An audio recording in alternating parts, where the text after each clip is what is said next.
Welcome to The Explainer.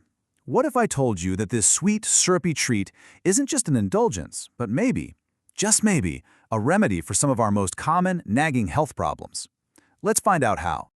All right, so first things first. Let's talk about some health issues that, according to our source material, are becoming way too common. See if any of these ring a bell for you. Yeah? Does this sound familiar? That feeling of just being completely run down. You're tired, weak, you feel drained of energy. It's that feeling that, honestly, millions of people wake up with every single day. And you know, it's not just about feeling tired. The source actually links this fatigue to a whole bunch of other symptoms. We're talking physical signs, like premature wrinkles and hair loss, but also those internal struggles. You know, persistent headaches, weird nerve-related issues, and even those mood swings that seem to come out of nowhere. So what's behind all this? What's the root cause? Well, from the Ayurvedic perspective and our source, the finger points squarely at a deficiency in two super important vitamins, B12 and D. And this is highlighted as being especially common for people on vegetarian diets, where getting enough B12 can be a real challenge. So if a vitamin deficiency is the problem, you're probably thinking the solution is just popping a supplement, right? But the traditional remedy we're looking at here is something you'd be way more likely to find at a street fair than in a pharmacy. That's right, jalebi. You know, that bright orange, syrupy, spiral-shaped sweet. The source material presents this not as just a treat, but as a kind of medicine that was once a staple in villages for keeping people healthy and full of energy. Okay, so how on earth can a sweet be medicinal? Well, the secret isn't just the sugar, it's the fermentation.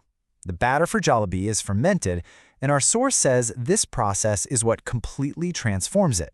It creates properties that actually help your body absorb nutrients better. But wait, there's more. It's not just about eating jalebi all by itself. According to this tradition, how you eat it is absolutely crucial. There are two main ways to do it, and each one offers a totally different set of benefits.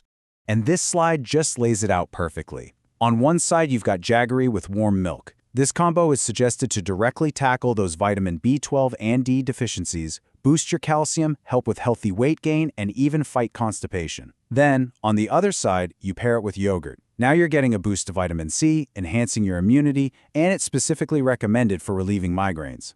Two paths, two different outcomes. Now here's a really crucial point from the source. The quality of your jalebi really matters.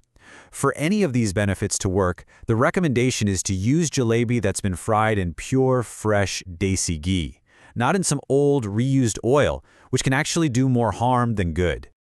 Okay, so beyond just vitamins and headaches, the source claims this sweet remedy has a bunch of other pretty powerful effects, especially when it comes to our mental and emotional well-being. So the claim here is that eating jalebi actually helps your body produce more serotonin and dopamine, you know, our feel-good brain chemicals. And that, in turn, boosts your mood, helps you fight stress, and contributes to your overall vitality, and even your sexual health. It's this direct link between our physical well-being and our mental state. 7 days. That's it. That's the specific time frame for one of the most potent remedies mentioned in the source material. So what could this possibly be for? Okay, this is a very specific protocol for treating hemorrhoids, also known as piles. The instructions are clear. Take jalebi made in that good daisy ghee. Soak it not in sugar syrup, but in fresh radish juice. Yep, radish juice. And then eat it once a day for 7 straight days. The source presents this as an incredibly powerful remedy, even for serious cases where surgery has been on the table.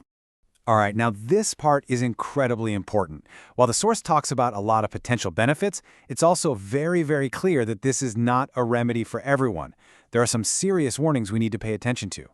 The takeaway here couldn't be clear. If you have diabetes, if you have high cholesterol, or if you're struggling with obesity, you should really avoid this remedy. Or at the very least, be extremely careful. At the end of the day, it's still a very sweet and rich food. So ultimately, the core message from our source material really boils down to this simple idea. It's a call to look at the foods and traditions we might have just dismissed as old-fashioned, and to think, hey, maybe they hold some simple, powerful solutions to our very modern problems. And this just leaves us with a really fascinating question to think about, doesn't it? It makes you want to look at your own traditional foods, you know, the recipes passed down in your family, and just wonder, what other amazing remedies might be hiding right there in plain sight?